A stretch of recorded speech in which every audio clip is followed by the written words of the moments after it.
पहली शंका।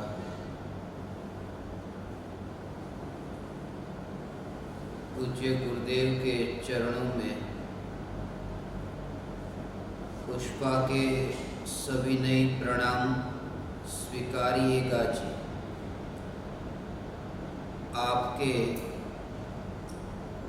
12/7/2020 के प्रवचन में स्वप्रकाशक स्वभाव और परप्रकाशक स्वभाव दोनों एक साथ प्रकाशित हो रहे हैं, तो उस वक्त परप्रकाशक स्वभाव को गौण करना ये बराबर है। इसके ऊपर बराबर खुलासा करिएगा जी। ये प्रवचन मैंने 2 बार सुना है, पर मेरी भूल कहाँ हो रही है, ये बराबर बताइएगा जी। पुष्पा के सविनय प्रणाम।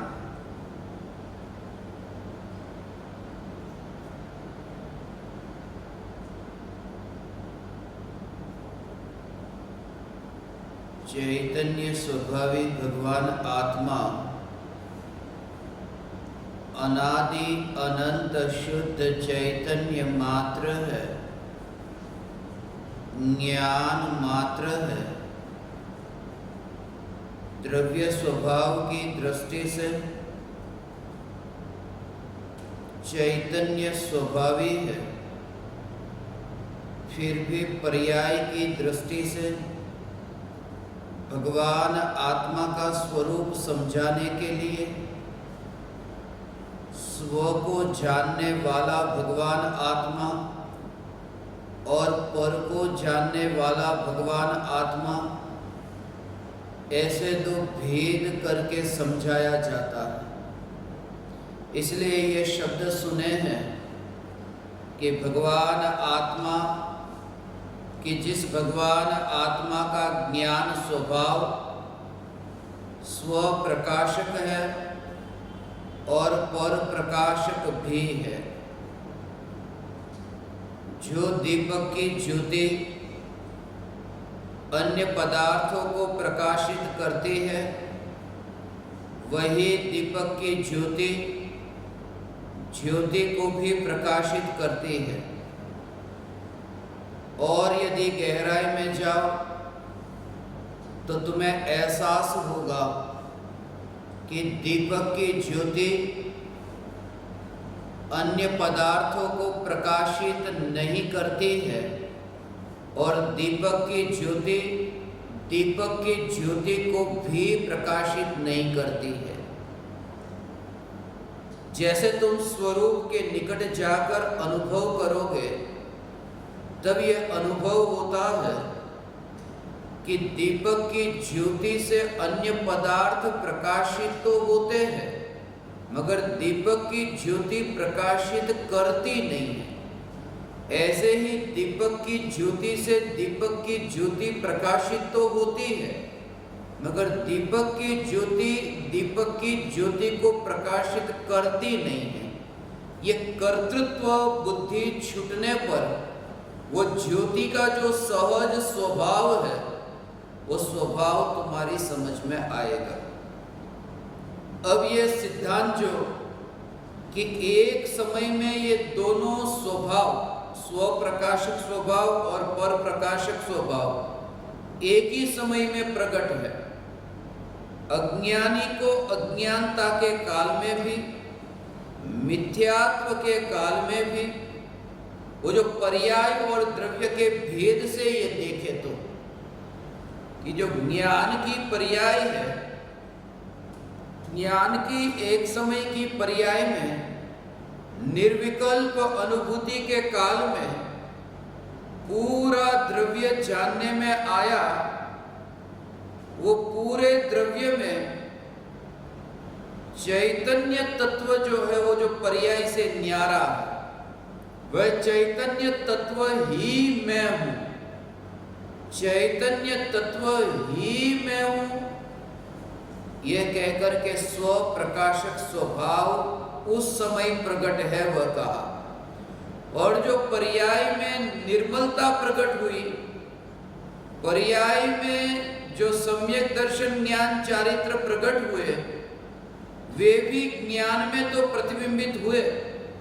आत्मा में जो वितरागता प्रकट हुई, वह वितरागता भी आत्मा के ज्ञान में प्रतिबिंबित होती है। जिस समय निर्विकल्प अनुभूति होती है, उस समय एक कषाय चौकड़ी के उदय के अभाव से जो वितराग परिणति प्रकट हुई, वह वितराग परिणति भी ज्ञान में प्रतिबिंबित होती है।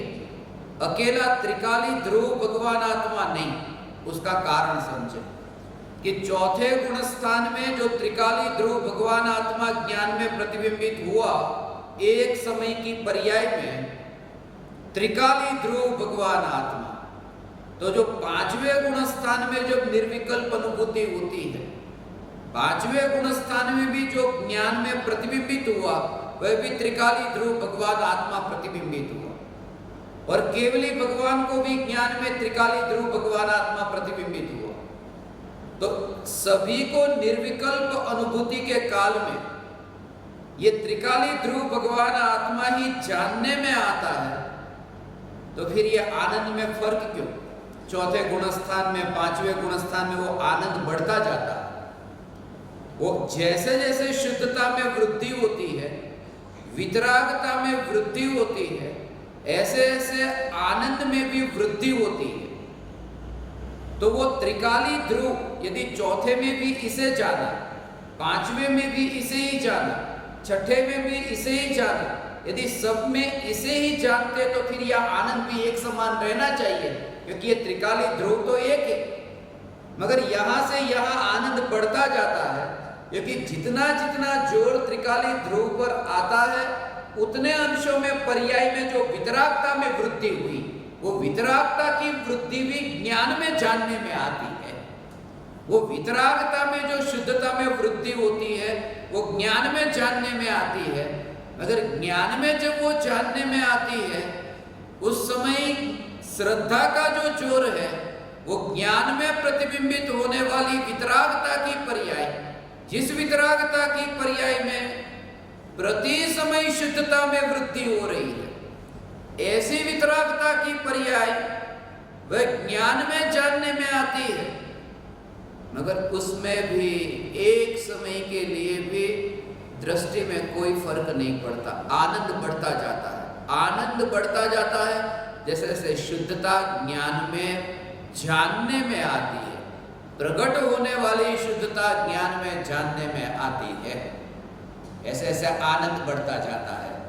और ऐसी जो अंतर में प्रतीति, ये श्रद्धा, उसमें कोई फर्क नहीं पड़ा। वो पूरी सत्ता स्वरूप त्रिकाल जो शुद्ध चैतन्य सत्ता, उसमें जो एकत्व है, उसमें फर्क नहीं पड़ा। वो आनंद बढ़ेगा, वो आनंद का बढ़ना भी होगा। जैसे जैसे शुद्धता पर्याय में प्रकट होगी, वो आनंद का बढ़ना होगा। मलिन सोना जैसे है, वो खदान से निकाला हुआ, तब जब किसी ने तुम्हें दिया कि यह सोना है, मलिन सोना हो या फिर शुद्ध सोना हो, सोना तो सोना है। तो जब तुम्हारे पास सोना आया, तब तुम्हें उस सोने में थोड़ा कम एकत्व है, ऐसा नहीं। यदि कोई व्यक्ति उस सोने को लेकर जाता है, तो तुम्हें उतना ही दुख होता है कि शुद्ध सोने को लेकर जाए, क्योंकि सोने का जो स्वरूप है वो तो यही था। भले उसके अंदर मैल था, मगर मेरा सोना लूट गया। तो ये तो बात हुई श्रद्धा की, कि जब श्रद्धा में शुद्धता होती है, तो वो जो मलिन सोना, वर्तमान में मलिन अवस्था वाला सोना, मलिन सोना माने सोना तो सोना है, मगर वर्तमान में जो मलिन पर्याय है, वो मलिन पर्याय वाला सोना। अब समझना कि जैसे ही वो तुम्हारे हाथ में वो मलिन सोना आया, मगर तुम अपने को सोने का मालिक जैसे मानते हो, आनंद भी आया कि मैं सोने का स्वामी हो गया, ये आनंद भी आया। अब जो आनंद है, वो आनंद कैसे बढ़ेगा? कि जैसे जैसे वो सोने को तुम गर्म करो, और जैसे जैसे वो मैल वो जलता जाए, और सोना शुद्ध होता जाए तो उस समय वो जो आनंद होगा वो पहले जैसा नहीं होगा, उस समय आनंद बढ़ेगा। जैसे जैसे सोना शुद्ध होता है, एक आनंद तो ऐसा कि सोना हाथ में आते ही आनंद आया, और एक आनंद ऐसा कि सोना धीरे धीरे शुद्ध हो रहा है, उसमें भी आनंद बढ़ता जा रहा है, वो बढ़ता जा रहा है आनंद। तो जो चारित्र गुण की पर्याय में अशुद्धता है, जो राग द्वेष, जब चौथे गुणस्थान से पांचवा गुणस्थान आता है, तब सोने में जैसे एकत्व, चैतन्य में जैसे एकत्व में परिवर्तन नहीं हुआ, मगर जैसे वितरागता प्रकट हुई, जिस समय तुम्हारा सोने में एकत्व है, सोने में एकत्व होने के काल में वो जो शुद्धता जो प्रकट होती जा रही है, वो भी तुम्हारे ज्ञान में जानने में आती है। अकेला सोना जानने में नहीं आता, वो शुद्धता भी ज्ञान में जानने में आती है। मगर जिस समय वो शुद्धता में वृद्धि होती है, तुम्हें आनंद भी होता है, उस समय भीतर में यह बात छुपी हुई है कि सोना है तो ये वितरागता है, ये चैतन्य सोना है तो वितरागता ऐसे निखरती है, और वो वितरागता ज्ञान में जानने में आती है। वितरागता यदि ज्ञान में जानने में आए, मगर वो त्रिकाली ध्रुव चैतन्य की सत्ता से न्यारी ऐसी ये वितरागता, ऐसा ये अप्रमत्त भाव, जो अप्रमत्त भाव न्यायक भाव में नहीं है, ऐसा ये अप्रमत्त भाव न्यायक भाव ज्ञान में प्रतिबिंबित होता है, अप्रमत्त भाव ज्ञान में प्रतिबिंबित होता है, स्व भी ज्ञान में प्रतिबिंबित होता है और पर भी ज्ञान में प्रतिबिंबित होता है। ऐसा स्व और पर ये दोनों ज्ञान में प्रतिबिंबित होते हैं। फिर भी जो कहा कि गौण करना, वो गौण का भाव ये है कि उसे नहीं जानना, ऐसा नहीं। गौण का अर्थ कि वो ज्ञान में तो जानने में आए बिना नहीं रहेगा। गौण करने का मतलब मुझे नहीं जानना, उसका नाम तो निषेध हो गया। वो सोने में जो शुद्धता प्रकट हो रही है उसे नहीं जानना, वो निषेध हो गया। वो सोने में जो शुद्धता प्रकट हो रही है वो जानने में आए तो जाना है, मगर उसे गौण करना अर्थात वो शुद्धता के बल पर तुम्हें आनंद न हो, वो तुम्हारा जो जोर है वो सोने की सत्ता के कारण हो। ऐसे ही प्रति समय ये चैतन्य सत्ता का जोर, इसलिए वितरागता में वृद्धि होती है, वितरागता में हानि होती है, मगर ज्ञानी का मोक्ष मार्ग है वो छूटता नहीं, मोक्ष मार्ग नहीं छूटता। इसका कारण ये क्योंकि वितरागता पर जोर नहीं है।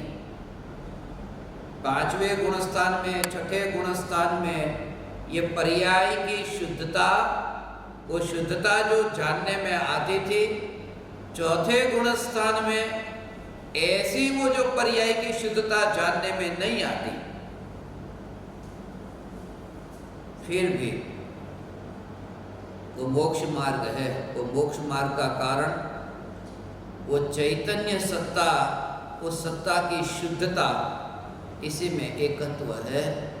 इसलिए भले ही वो शुद्ध सोना फिर मलिन हो जाए, मगर वो ऐसा नहीं मानता कि मैं लुट गया, अरे मेरा सब कुछ लुट गया, क्योंकि उसे श्रद्धा है कि भले ये शुद्ध से फिर अशुद्ध भी हुआ, मगर सोना अभी है। ऐसी श्रद्धा का जोर, इसको कहते हैं स्व प्रकाशित। ऐसा न्यायक प्रकाशित हो रहा है। भले वितरागता चौथे गुणस्थान में मुनिराज जैसी नहीं, अणुव्रति श्रावक जैसी नहीं, फिर भी जैसी वो चौथे गुणस्थान में आत्मा में शुद्धता है, उस शुद्धता में चैतन्य चैतन्य चैतन्य, इसी के प्रकाशित होने के कारण उस समय भी वहां पर आनंद है, और वो मोक्ष मार्गी है। इसलिए गौण करना और प्रकाशक स्वभाव को गौण करने का भाव, क्योंकि जब तक तुम ये मानते हो कि मैं भगवान आत्मा, ये पर मेरे ज्ञान में प्रतिबिंबित हो रहा है, ये पर प्रकाशक को गौण करने के लिए क्यों कहा, उसका भाव समझो कि दर्पण है, दर्पण में सामने जो कुर्सी है ना, तो कुर्सी दर्पण में प्रतिबिंबित होती है। तो ये सत्य है कि नहीं कि कुर्सी दर्पण में प्रतिबिंबित होती है, ये पहली बार का। कुर्सी दर्पण में प्रतिबिंबित होती है, दूसरी बार का। कुर्सी दर्पण में प्रतिबिंबित होती है, तीसरी बार। तो ऐसा तुम बार बार जब विचार करते हो कि कुर्सी दर्पण में प्रतिबिंबित होती है, कुर्सी दर्पण में प्रतिबिंबित होती है, तब तक तो तुम्हें कुर्सी का विकल्प उठता ही है, कुर्सी कुर्सी कुर्सी। मगर कुर्सी जब दर्पण में प्रतिबिंबित होती है, उस समय यहां क्या है, उस पर ही पूरा जोर किया, दर्पण की अवस्था। बस पहले तो वो कुर्सी से कटना पड़ेगा, वहां पर जो कुर्सी तैयार खड़ी हो रही है दर्पण में। ये पहले ठीक है कि दर्पण में ये कुर्सी वहां दर्पण में प्रतिबिंबित होती है, ये ठीक। मगर उसी के विचार के बल पर निर्विकल्प अनुभूति नहीं होती। जब निर्विकल्प अनुभूति के पूर्व जो तत्व विचार चलता है, अनुभूति में तो त्रिकाली ध्रुव भगवान आत्मा, वहां तो जगत के ये पर पदार्थ, शरीर, राग, द्वेष, विकार, ये वहां नहीं। मगर जब ये विचार चलता है ज्ञान के स्वरूप का, कि ज्ञान का स्वरूप कैसा है, इसी को कहते हैं ज्ञान की रुचि जगी। ऐसे ज्ञान की रुचि जगी, ये ज्ञान की रुचि का भाव ये। तुम्हें भोगों की रुचि है, तुम्हें जगत की रुचि है, नहीं नहीं अभी हमें तो जगत की भोगों की रुचि नहीं, शादी में जाते थे बंद हो गया, ऐसा हो। ये शादी में जाते थे, ये शादी में जाना बंद हो गया। परिवारजनों के साथ रहते थे, अब किसी के साथ में रहने का भाव नहीं आता। पहले पकवान खाते थे, मैंने तो प्रतिज्ञा ले ली कि पापड़ नहीं खाना है, तो पापड़ का त्याग कर दिया। अब थोड़े धार्मिक हुए, मगर वो जो पापड़ का त्याग किया है, वो पापड़ भी वो जगत की रुचि है। पापड़ पापड़ का त्याग किया, वो जगत की रुचि है। जगत माने क्या, जगत माने कि ज्ञान में जब वो पापड़ प्रतिबिंबित हो, तब मैंने पापड़ को जाना, ये जगत की रुचि, मैंने पापड़ को जाना। जोर तुम्हारा पापड़ पर। और पापड़ को जानने के काल में यहां जो ज्ञान की अवस्था की, ये ज्ञान देखो पापड़ रूप परिणमित नहीं होता, वो ज्ञान की रुचि, और ज्ञान ही तो चैतन्य। इसलिए चैतन्य की रुचि जिसे है, उसे जगत की रुचि नहीं, अर्थात ज्ञान में कौन प्रतिबिंबित हो रहा है उसकी रुचि नहीं, ज्ञान मात्र की रुचि। वो अवस्था से भी न्यारा ऐसा ज्ञान। इसलिए ऐसा ये अंतर में तत्व विचार और ये जागृति ज्ञान में प्रतिबिंबित होता है। सब जो भी ज्ञान में प्रतिबिंबित हो रहा है उसे जानो, किसी भी प्रकार के विरोध के बिना। केवली भगवान भी जानते हैं। तो फिर मैं ये पापड़ जानने में आ रहा है, इतना जाना, मैं ऐसा जानता हूं कि ये पापड़ जानने में आ रहा है, उसमें दोष क्या है? केवली भगवान को भी ज्ञान में जानने में आ रहा है। ज्ञान में जानने में आने के कारण वो जगत की रुचि थोड़ी हो गई। ज्ञान में जानने में आने के कारण यदि जगत की रुचि होती तो केवली भगवान को लोकालोक की रुचि है।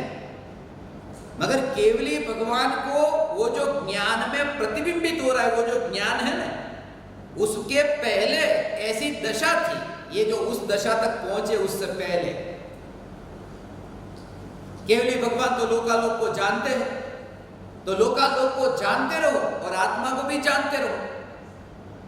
ऐसा हो ही नहीं सकेगा। इसलिए ये कहा कि एकमात्र भगवान आत्मा, सारे जग से पार होकर के अपने में लीन होना। ये स्व में लीन होने को क्यों कहा? स्व को उपयोग अंतर्मुख हो ऐसा क्यों कहा? उपयोग बहिर्मुख होता है तो होने दो। उपयोग यदि बहिर्मुख है तब भी ये ज्ञान में ये जब पर पदार्थ जानने में आते हैं तब भी यहां पर जोर। इसलिए जब सारे जगत को नहीं जानता है, एक को ही जानता है। पहले एक एक को जानने जाता था कि ये दरवाजा है, ये खिड़की है, ऐसा एक एक को जानने जाता था। अब ऐसा हुआ कि दरवाजे को जाना कि यहाँ पर ही ज्ञान का परिणमन, ये ज्ञान का ही परिणमन, ज्ञान का ही परिणमन, ज्ञान का ही परिणमन। ऐसा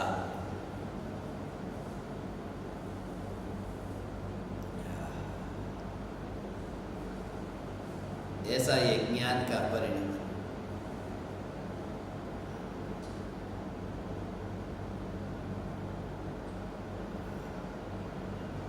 कैसी ज्ञान की अवस्था हो रही है उस पर जोर ही नहीं, ऐसा ज्ञान की अवस्था पर जोर नहीं। ये ज्ञान में प्रतिबिंबित होते हैं वो ज्ञेय पर तो जोर नहीं, ज्ञान की अवस्था पर भी जोर नहीं। ऐसा उस समय हो, ऐसा ज्ञान की अवस्था पर भी जोर नहीं।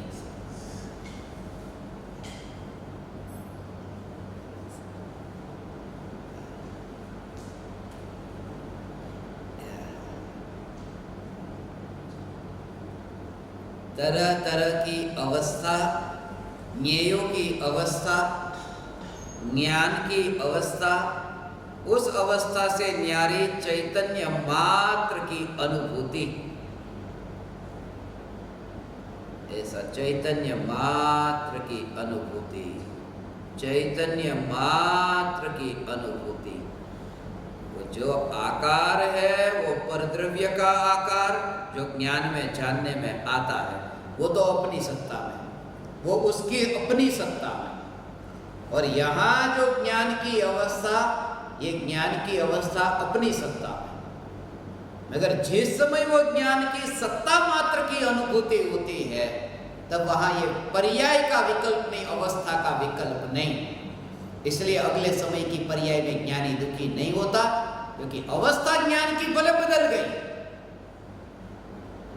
मगर उस समय जो जोर है वो सत्ता पर जोर है। ऐसा वो जो पकवान को बनाया ना, तो तुम लोग वो जो बनाते हो ना, वो कटोरी में कचौड़ी जैसा, वो कचौरी जैसा वो कटोरी के अंदर वो बनाते हैं वाटका, तो उसको उसके अंदर जो आकार है, अब आप स्टील नो वाटको छे, अब वो स्टील का कटोरा है, अब उसके अंदर जो आटा वगैरह अंदर डाला है, तो उस समय जब तुम उसे बाहर निकाल दिया तो उस समय उसमें से वो आटा बाहर निकाल दिया तो कटोरे जैसा आकार उसका हो गया। ये दो बात समझना। तो एक तो कटोरे की अवस्था और दूसरी है वो जो आटे की अवस्था। तो शुरुआत में वो रुचि जो है ना, वो कि कटोरे की जो अवस्था वो कटोरे में और आटे की अवस्था है वो आटे में। ऐसे ही तरह तरह के वो पकवान के भी आकार होते, तो उसके लिए ऐसे आकार देने वाले पात्र भी होते हैं जिसमें रख करके वो मिठाई का ऐसा आकार हो। मगर मिठाई जो अलग पड़ी है, वो आटा जो अलग निकाल दिया है, वो दोनों की सत्ता पहले न्यारी। पहले तो ये निर्णय हो जाए, दोनों की सत्ता न्यारी है, एक जैसी, जैसी कहा मगर एक जैसी होने पर भी दोनों अलग अलग। अब दूसरी बात कि जब रस पियोगे, जब उसे तुम भोगोगे तो कटोरी को नहीं भोगोगे। तो जब भोग होगा तो ये जो आटा जो पर्याय में परिणमित हुआ है उसको ही तुम भोगोगे। मगर जिस समय तुम उस मिठाई को, उस आटे को जीभ पर रखो, वो आकार में जो मिठाई है उसे जब तुम जीभ पर रखते हो, उस समय यदि तुम्हें यह विकल्प आए कि कैसे आकार वाला, तो उसका जो रस है वो रस से वंचित रहोगे। क्यों? क्योंकि हर समय तुम बोलते हो ना कि जैसे तुमने मिठाई ली, जैसे तुमने कटोरा वो लिया, वो आटे का बना, वो जो पकवान जो तुमने लिया है वो यहाँ जीभ पर रखा, फिर चबा रहे हो। फिर लोग तुमसे पूछते कैसा बना, तुमने कहा बहुत अच्छा लग रहा है, फिर तुम चबाते हो, तो वो जो आटा, वो जो पकवान, वो अंदर जीभ पर जब चबाया जा रहा है ना, उस समय आकार बदल रहा है कि नहीं? उस समय तरह तरह के आकार अंदर जीभ में, अंदर मुंह में आकार बदलता है। मगर तुम इतने आनंद में हो कि ये जो वस्तु का जो भोग हो रहा है, बस वस्तु का भोग हो रहा है, और उसमें भी मिठास को भोगा, मिठास का भोग। जहां तक वो मिठास का भोग है, बस आकार का भोग नहीं। आकार का भोग होता ना वो आकार का भोग होता था, चबाया चबाया चबाया चबाया। कब हम मिठाई को खाते खाते गले से कब उतारते हैं नीचे? तब उतारते हैं जब अंदर कोई अब रस ही नहीं रहा। इसका मतलब यह कि वो जो मिठाई के परमाणु थे उसमें आनंद नहीं ले रहे थे, वो रस पर ही जोर था, क्योंकि वो परमाणु तो अभी भी वैसे के वैसे ही घूम रहे हैं चबाने के बाद में, मगर इसको उतारो अंदर। और ऐसा जो रस है वो इसमें से अब नहीं आएगा, तो दूसरा पकवान उठाया और फिर उसे चखा, मगर उसमें भी रस लिया। मैं ये कहता हूं प्रत्येक अवस्था में, प्रत्येक आकार में उस मिठास में से ही रस। ऐसे ही ज्ञान की प्रत्येक अवस्था जो बदलती है, ज्ञे की अवस्था तो ज्ञे में, कटोरे की अवस्था तो कटोरे में, मगर उसे जानने वाली ज्ञान की अवस्था में भी जो अवस्था का आकार न लेकर के अपनी चैतन्य सत्ता, उस सत्ता मात्र की जिसे रुचि है, वो प्रति समय आनंद में है, वो ज्ञानी का आनंद। क्योंकि ज्ञानी स्वयं के ज्ञान की मस्ती में मस्त है। आकार अवस्था उसमें एकत्व नहीं है, वो दृष्टि का विषय नहीं है, अवस्था पर जोर नहीं है, ऐसा वह ज्ञान का स्वरूप। इसलिए ऐसा अनंत अनंत पर्यायों में अनंत बार पलटने वाली ये ज्ञान की पर्याय।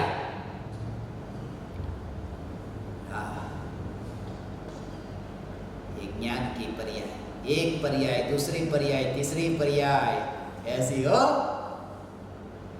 पलट जाए पलट जाए पलट जाए।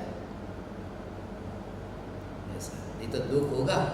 क्रोध भी आया, क्रोध गया, ऐसा पलटना पलटना पलटना हो गया तो दुख होगा। अरे ये तो अभी ऐसा था, ये पलट गए।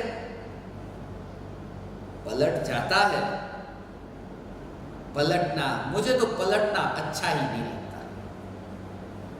मुझे पलटने में कोई रस नहीं। मेरा जोर तो पूरा द्रव्य पर है। द्रव्य पर जोर होगा, मगर पलटने के स्वभाव के प्रति द्वेष नहीं होगा। पलटना वहां गौण होगा, वो गौण का भाव, पर प्रकाशक स्वभाव अर्थात पर्याय, वो ज्ञान में प्रतिबिंबित होती है, मगर वो गौण है। वो ज्ञान में प्रतिबिंबित होती है पर्याय, मगर वो गौण है। पलटने के प्रति द्वेष नहीं, वहां गौण है। ऐसा वहां पर वो गौण है। जब बाप अपने एक बेटे से बात करता है तो दूसरे बेटे के प्रति द्वेष नहीं, वो बेटा है, वहां गौण है। अभी एक के साथ बात चल रही है। ऐसा एक एक ज्ञान की अवस्था, उस अवस्था में अवस्था पर जोर नहीं और ज्ञान की सत्ता पर जोर।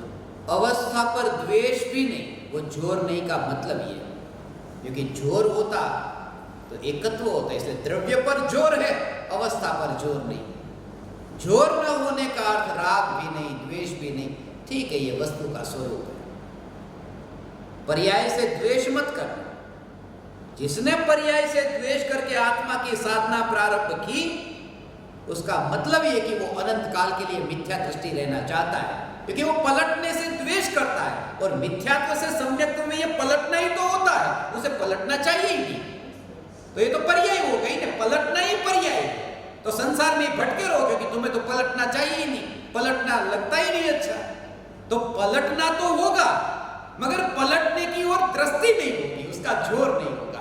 ठीक है, होती है पर्याय, पलटनी पलटती पलटती, तो उस स्वीकार, ऐसा स्वीकार कि पर्याय के परिवर्तन का भी स्वीकार करता है। इसलिए तभी तो वो निकोज से लेकर सिद्ध तक की यात्रा का स्वीकार होगा, नहीं तो होगा ही नहीं।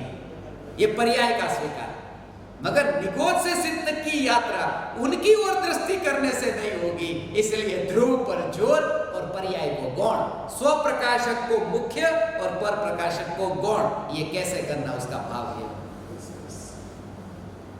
ऐसा।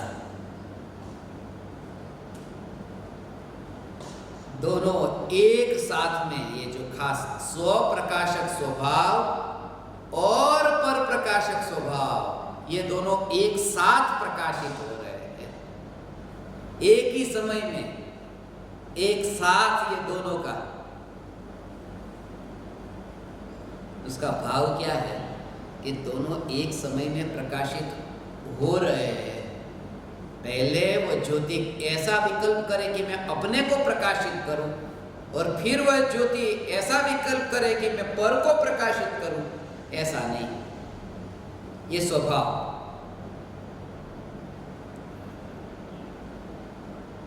दोनों का एक समय में ऐसा, इसलिए स्व प्रकाशक और पर प्रकाशक। ज्ञान से ज्ञाय तक में ये लिखा है कि आत्मा की अनुभूति होती है तब स्व प्रकाशक छूट नहीं जाता, पर प्रकाशक ये छूट नहीं जाता। स्व प्रकाशक और पर प्रकाशक का विकल्प छूट जाता है।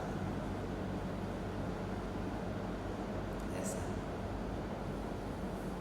ज्योति की जब अनुभूति हुई, प्रकाश बस, किसको प्रकाशित करती नहीं, वो प्रकाश। ऐसे ही ज्ञान प्रकाश, ज्ञान ज्योति, उस समय ज्ञान ज्योति मात्र कहा उसका भाव। मात्र का मतलब ये, वो पर्याय से न्यारा, अवस्था से न्यारा। किस अवस्था में है उस पर जोर नहीं। इसलिए ज्योति भी हर समय पलटती रहती है, डोलती ज्योति। इसलिए तो ज्योति का दृष्टांत लिया है ज्ञान दीपक का। वो ज्ञान दीपक, ज्ञान बल्ब नहीं कहा, ज्ञान मर्क्यूरी नहीं कहा, ज्ञान हेलोजन नहीं कहा, ज्ञान ज्योति। क्योंकि ज्ञान दीपक की ज्योति वह ज्ञान ज्योति, क्योंकि वो डोलती ज्योति जो प्रति समय अवस्था ऐसी बदलती नजर के सामने दिखाई देती है कि ऐसी ऐसी हवा आई कि वो डोलती है, वो ज्योति। मगर उसका जो प्रकाशित करने का जो स्वभाव है, वो स्वभाव नहीं डोलता, वो स्वभाव उसमें कायम है। ऐसे ही पर्याय परिणमित होती है, मगर जानने रूप परिणमन उससे वो डोलती नहीं। डोलने का मतलब वो ज्योति डोलने पर भी डोली, वो तब कहे कि वो ज्योति डोलते डोलते डोलते डोलते वह ज्योति स्वयं धुआं बन जाए तो वो पलट गई, मगर वो डोलते डोलते ज्योति ही रही। ऐसे ही वो ज्ञान का परिणमन जानना जानना जानना होता रहा, मगर वो विकल्प के रूप में नहीं पलटी। इसलिए पर्याय परिणमित होकर भी चैतन्यमय ही रहती है। ये इसका भाव है। ऐसा स्व प्रकाशक और पर प्रकाशक, ये दोनों स्वभाव एक समय में, ये ऐसे ज्ञान की अवस्था एक समय में स्व प्रकाशक और पर प्रकाशक। इससे ये समझ में आया।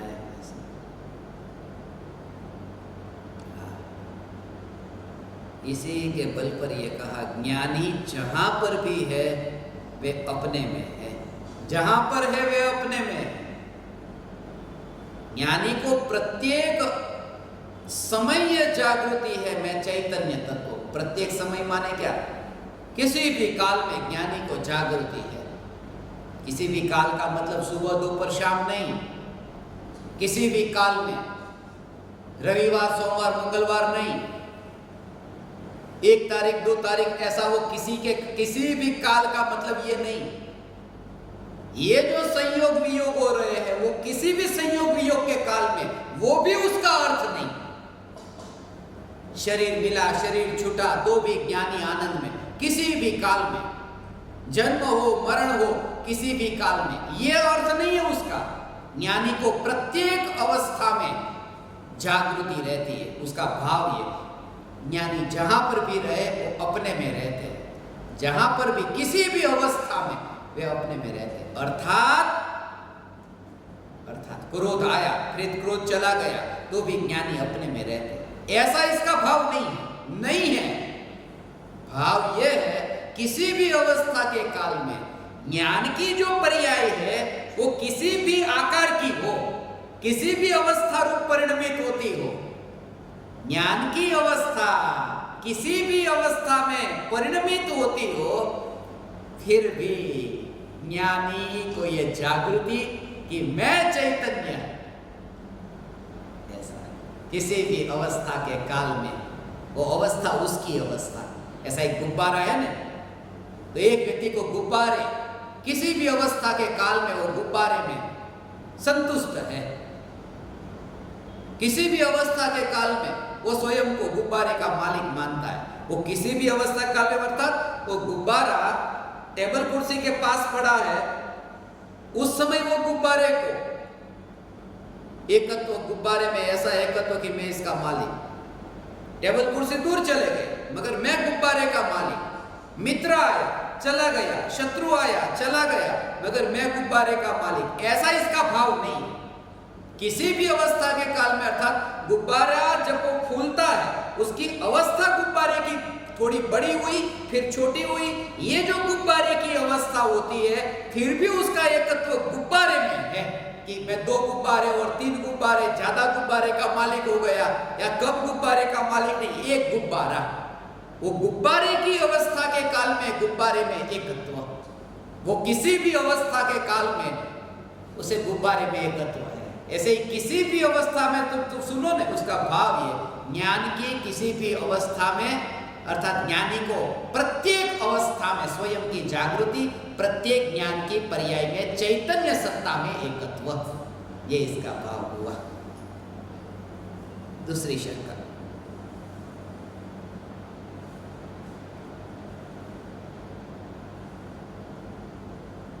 सभी ज्ञान दीपकों और साधकों के प्यारे सरल स्वभावी पूज्य गुरुदेव को भाव भरे वंदन नमन। गुरुदेव, मेरी शंका यह है कि ज्ञान की तत्समय की पर्याय की योग्यता से ज्ञान होता है, योग्यता कैसे तय होती है? द्रव्य, क्षेत्र, काल और भाव से या फिर उपादान से? समाधान देने की कृपा कीजिए। प्रफुल्ल निर्मोही का प्रणाम।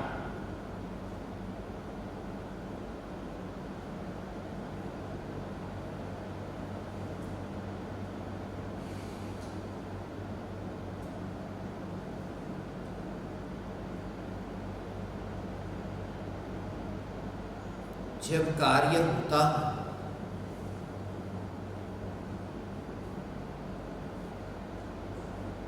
तब कार्य की उत्पत्ति में मुख्य रूप से 2 कारण होते हैं, उपादान कारण और निमित्त कारण। उपादान कारण में जो त्रिकाली उपादान कारण और क्षणिक उपादान कारण, ऐसे 2 भेद होते हैं। और क्षणिक उपादान कारण में भी 2 भेद होते हैं, अनंतर पूर्व क्षणवर्ती पर्याय का व्यय, और दूसरा जो कारण है वो तत्समय की योग्यता। ये तत्समय की योग्यता जो है उसका संबंध काल के साथ में है। तत्समय की योग्यता, उस समय की पर्याय की योग्यता, उस शब्द को सुनो तो उसमें ही वो आ जाता है, समय, तत्समय की योग्यता। तो जब पर्याय उत्पन्न होती है कहते उसकी योग्यता पक गई थी, काल पक गया था। वो काल कैसे पकता? एक बात ये समझना कि अनादि अनंत जो पर्याय का प्रवाह है, जिसको प्रवाह क्रम कहते हैं, अनादि अनंत पर्याय का जो प्रवाह का क्रम, उस प्रवाह के क्रम में कुछ नया नहीं होता। जैसे अनंत काल तक क्या होगा वो केवल भगवान के ज्ञान में जानने में आ रहा है। इसको समझना कि ये जो भविष्य में आने वाली पर्याय, ये वर्तमान की, ये उसके बाद उसके बाद उसके बाद, ऐसी जो वर्तमान से भविष्य की जो पर्याय, ये जो काल का प्रवाह, ये काल का प्रवाह हो, वर्तमान में ये काल का जो प्रवाह, वर्तमान भूतकाल हुआ, भविष्य काल वर्तमान काल हुआ, ये जो काल का प्रवाह, इस काल के प्रवाह में ये वर्तमान की पर्याय जो भविष्य की थी वो वर्तमान की हुई। ये तो ये नई योग्यता पकी ऐसा नहीं है। वो जो द्रव्य में जो अनंत शक्ति थी वो अनंत काल तक, वही काल के आने पर, इसलिए कहते हैं काल पक गया कि योग्यता पक गई। वो काल पका, उसका काल पक गया था। इसलिए काल पक गया। काल पकने का मतलब सीधा इतना कि वर्तमान जो पकता जाता था, वर्तमान जैसे जैसे वो फल पकता है, ऐसे ही ये काल भी पक रहा है। एक समय बीता, ये पकना हुआ, 2 समय ये पकना हुआ। यदि 10 भव के बाद मोक्ष है तो वो हर समय वो जो वर्तमान, भूतकाल हुआ, भविष्यकाल, वर्तमान हुआ, तो ऐसे जो काल का, यही काल का परिवर्तन, ये काल का पकना हो रहा है।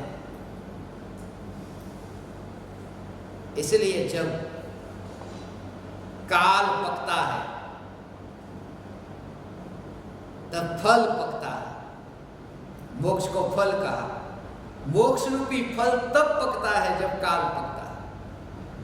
और ये योग्यता, जब भी योग्यता कहा कि उसकी उस समय की पर्याय की योग्यता से, वो सिर्फ और सिर्फ इस बात को बताने के लिए कि जो वहां उस समय बाहर में, उस द्रव्य के बाहर जो पर की सत्ता, वो उस परिणमन में निमित्त नहीं है। उस पर्याय के अलावा जो बाकी पर्याय है, वो भी उसमें कहीं पर भी कारण नहीं, वो तो उस समय की योग्यता। उसको ऐसे समझे कि ये भगवान आत्मा की ऐसी, वर्तमान की ऐसी स्थिति, ऐसी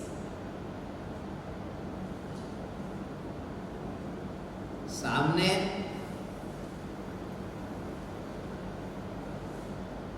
मिठाई।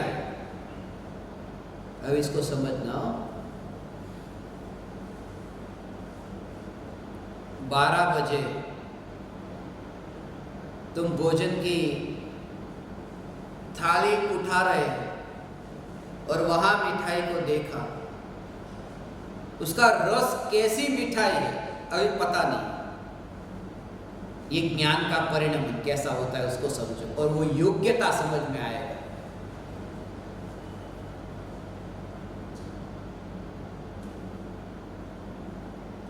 जैसे ही थाली उठाई, एक एक वस्तु लेते जा रहे हैं, फिर अपने टेबल पर आकर बैठे,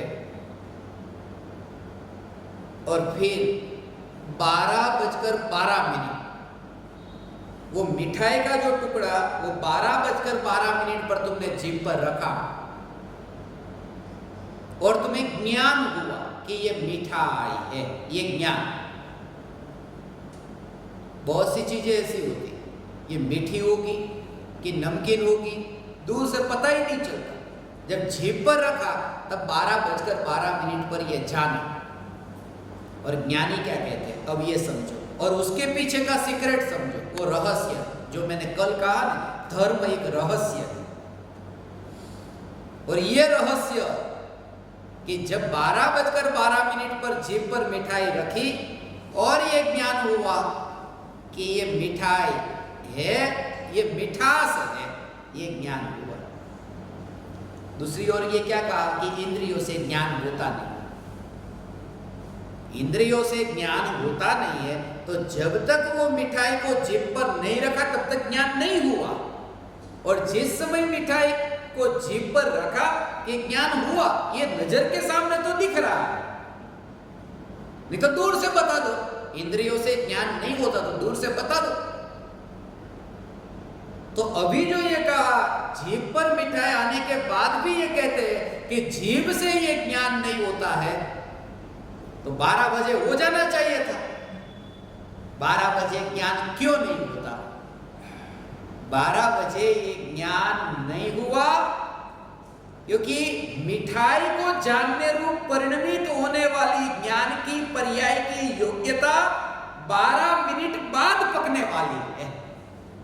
वो मिठाई जीभ पर नहीं आई इसलिए नहीं, वो ज्ञान की जानने रूप पर्याय की योग्यता 12 बजे आने वाली है। और वो योग्यता का भाव कि अब मिठाई जीभ पर रखी, इसलिए तो उस जीभ के कारण तो मीठे का ज्ञान हुआ। वो योग्यता, अपनी अपनी योग्यता, ये जो कहा ना, प्रत्येक द्रव्य की पर्याय की अपनी अपनी योग्यता ऐसा अपनी अपनी योग्यता, ऐसा अपनी अपनी योग्यता, ऐसा है स्वरूप उसका, अपनी अपनी अर्थात ऐसा ऐसा। वो जो ज्ञान में जानने वाला उसमें फर्क पड़ेगा। ये जीभ पर रखी तो जीभ पर रखने पर तो फिर मीठी अनुभव में आई नहीं, ज्ञान में जानने में आई नहीं। हाँ, मगर बीमार है उसको कड़वी जानने में आई, बुखार है उसे वो मिठाई कड़वी जानने में आई, तो उसकी ज्ञान की पर्याय की योग्यता कड़वे को जानने रूप परिणमित वो ऐसी थी। मगर वहां पर भी जीभ ऐसी उसकी हो गई, इसलिए तो कड़वी जानने में आई। इसका मतलब है कि जीभ जैसी होती है ऐसी ज्ञान में वो पर्याय परिणमित होती है, ऐसा अज्ञानी मानता है। उसकी जीभ कड़वी हो गई इसलिए उसको कड़वी जानने में आई मिठाई, उसकी जीभ कड़वी नहीं थी इसलिए उसे कड़वी जानने में नहीं आई, ऐसा नहीं। ये प्रत्येक समय की पर्याय की योग्यता। एक मिठाई यदि किसी के मुंह में डालो मीठी लगी, फिर दूसरी मिठाई, तीसरी मिठाई, फिर 25 मिठाई के टुकड़े हो, 25वां टुकड़ा जब तुम जीभ पर रखोगे वो ऐसा ही मीठा जानने में आएगा जैसा पहला जानने में आया था। उस समय जो जानने में आना है उसमें फर्क होगा। प्रत्येक समय की पर्याय की उस समय की योग्यता अलग अलग है। जीभ पर अभी मिठाई है, जीभ पर मिठाई है, ये बहुत जरूरी है कि मिठाई वो मीठी है ये जानने के लिए, ये ज्ञान की पर्याय में वो जानने में आने के लिए मिठाई का जीभ पर होना जरूरी है नहीं है, क्योंकि अभी मुझे वो मिठाई मीठी है ये ज्ञान में जानने में आ रहा है और मिठाई तो है ही नहीं जीभ पर। इसका मतलब ये कि वो ज्ञान की पर्याय की यदि जैसी योग्यता हो तो वो जानने में आए आए आए, ऐसा ऐसा ऐसा ये स्वरूप है उसका, ऐसा ये स्वरूप है। उस समय वो यहाँ नजर के सामने हो तो ही ज्ञान में जानने में आए, ऐसा नहीं। सिद्ध भगवान तो आंखों से दिखाई देते नहीं मगर ज्ञान में जानने में आते हैं सिद्ध भगवान, क्योंकि जब ये कहा कि अनंत सिद्ध परमात्मा में श्रद्धा हुई ना, अनंत सिद्धों में श्रद्धा, अनंत सिद्ध में श्रद्धा हुई तो अनंत सिद्धों को ज्ञान में जाना। अनंत को जानने वाला ज्ञान तो केवल ज्ञान होता है, तो केवल ज्ञान तो है नहीं, तो कैसे जाना सम्यक दृष्टि में अनंत सिद्धों को? अनंत सिद्धों को ज्ञान में जाना अर्थात अनंत सिद्धों का स्वरूप ज्ञान में जाना, और स्वरूप एक है और वो अभी ज्ञान में जानने में आ सकता है। स्वरूप अनंत थोड़ी है, ऐसा ये एक सिद्ध, दूसरे सिद्ध, तीसरे सिद्ध, चौथे सिद्ध, ऐसे अनंत सिद्ध को नहीं जाना ज्ञान में, अनंत सिद्धों के स्वरूप को जाना। ये सब रहस्य है तत्समय की पर्याय की योग्यता। मैं अत्यंत आनंदित हूं ऐसे बिरले जिनकी शंका ये, जितनी ये ज्ञान चैतन्य तत्समय की पर्याय की योग्यता, ज्ञान की उस समय की पर्याय की योग्यता, श्रद्धा की अपनी उस समय की पर्याय की योग्यता, ये कैसे नक्की होती है? ये नक्की है, ये नक्की नहीं होती। कुछ लोग कह रहे योग्यता कैसे निश्चित होती है? अब तुम मुझे ये बताओ कि ये शरीर के जो परमाणु है, ये परमाणु पुद्गल है, ये पुद्गल परमाणु, और मैं जीव, ये कैसे निश्चित होता है? ये किसने निश्चित किया? तुम कहोगे ये अनादिकाल से ये पुद्गल पुद्गल ही है, जीव जीव ही है। ये जब नए बने तो ऐसा कहे कि कुछ कारण है। कारण वहां होता है जहां नया कार्य होता है, कुछ नया होता है। और योग्यता जो है वो योग्यता बनती है, वो नई नहीं बनती, वो अनंत काल की योग्यता है। जैसे लोक में पुद्गल अनंत काल तक पुद्गल है, ऐसे ही अनंत काल की योग्यता ये फिक्स है। पुद्गल हमेशा पुद्गल रहेगा, जितना ये फिक्स है, ऐसे ही अनंत पर्यायों का अनंत पर्यायों के काल में ही होना ये फिक्स है। इसलिए योग्यता जन्म लेती है ऐसा नहीं, योग्यता आई, उस समय की पर्याय की ऐसी योग्यता आई। वो योग्यता आई का मतलब क्या? कि वो काल ऐसा आया, काल पका, काल की ये यात्रा हो रही है। ऐसा ये सुबह दोपहर शाम ये काल की यात्रा हो रही है और भविष्य की जो पर्याय वो वर्तमान हो रही है। उस समय वो योग्यता नई नहीं आई है, इसलिए इसी के बल पर तो सम्यक दृष्टि निश्चिंत है। यही तो क्रमबद्ध पर्याय है कि अनंत काल तक की पर्याय सुनिश्चित है। योग्यता कैसे निश्चित होती है ये नहीं, योग्यता कैसे निश्चित होती है सर। और ये सब इसलिए सुनना कि अनंत काल की पर्याय यथा योग्य एक जीव संसार में अनंत काल तक भटकता है, एक जीव है उसी भव में मोक्ष में चला जाता है परमात्मा की वाणी को सुनकर। ये दोनों जीव ऐसे, तो ऐसा क्यों हुआ?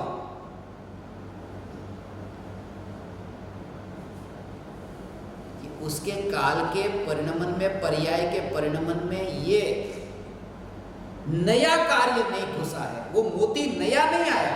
नया आता तो नए के लिए कारण होता कि ये नया कहां से आया, कैसे आया। पुराना निकल गया तो निकल कर कहां गया।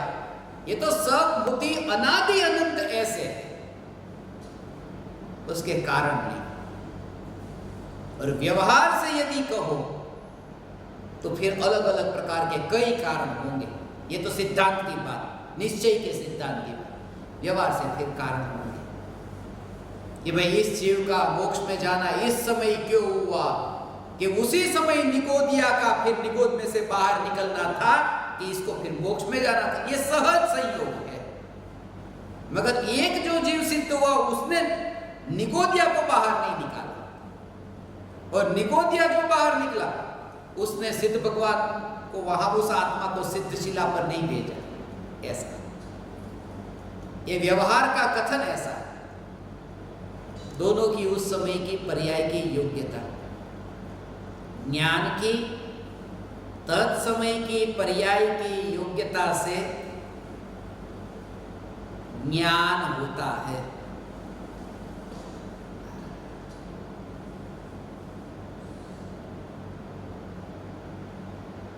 ज्ञान की तत्समय की पर्याय की योग्यता से ज्ञान होता है।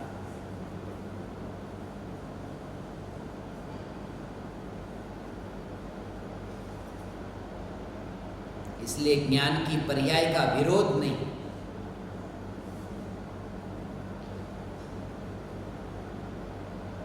ऐसा वो ज्ञान की तत्समय की पर्याय की योग्यता, वो सब कहने की बात है, वो सब कहने की बात है। अरे ये नहीं किया होता, बाहुबली मुनिराज 12 महीने तक केवल ज्ञान नहीं हुआ, ये कैसे कैसे विकल्प में अटक गए होंगे।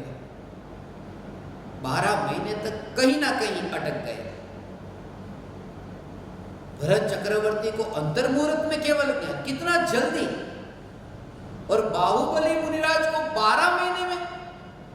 ये योग्यता इतनी देरी से पकी।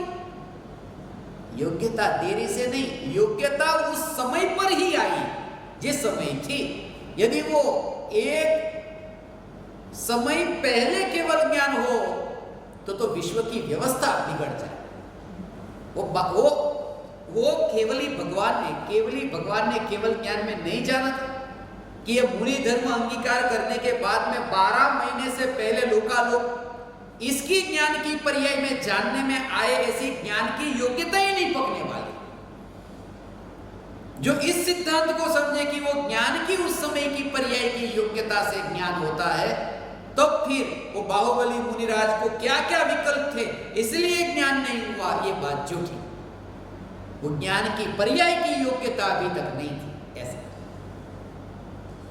और फिर कहने में आता है अभी लोकालोक मेरे ज्ञान में जानने में क्यों नहीं आता है, क्योंकि राग द्वेष होते हैं। नहीं, ज्ञान की पर्याय की वर्तमान की योग्यता ऐसी नहीं पकी, और वो जो मोती अभी आगे है वो अभी वर्तमान कैसे हो सकते हैं? जो भविष्य में है वो भविष्य वर्तमान कैसे हो सकता है? भविष्य का मोती यदि वर्तमान हो जाए तो वर्तमान का मोती कहां जाएगा? फिर उसे नष्ट होना पड़ेगा वर्तमान के मोती को, कि उठ करके कहीं चला जाए। कहीं पर भी जगह नहीं, क्योंकि सब जगह मोती ही मोती है, और वो मोती वहां से निकल जाए तो वहां फिर कौन जाएगा? इसलिए ये व्यवस्था ही ऐसी नहीं कि मोती यहां से वहां हो। ये ज्ञान की पर्याय की योग्यता, इसलिए तो वो ज्ञान की पर्याय की योग्यता का भाव है। उस समय ज्ञान की पर्याय की योग्यता, उस समय वहां पर ऐसा, उस समय निमित्त की उपस्थिति होती है। ज्ञानी की ये दृष्टि हो, ज्ञान की पर्याय की जब योग्यता होती है तब निमित्त की उपस्थिति होती है। अज्ञानी मानता है उससे कार्य हुआ ज्ञान का, और ज्ञानी मानते ज्ञान की उस समय की पर्याय की योग्यता, और वहां ऐसे प्रकार के बाहर के निमित्त थे, ये जानते हैं। माने 12:12 पर ज्ञान की मिठाई को जानने रूप पर्याय की योग्यता ऐसी योग्यता है कि मिठाई जिभ पर होती है, निमित्त की हाजिरी होती है। ये हाजिरी, दोनों में कितना अंतर है? अज्ञानी मानता है मिठाई जिभ पर आई इसलिए ज्ञान हुआ, और ज्ञानी मानते हैं ज्ञान की वर्तमान की पर्याय का परिणमन ही ऐसा योग्य है, ऐसी योग्यता ही।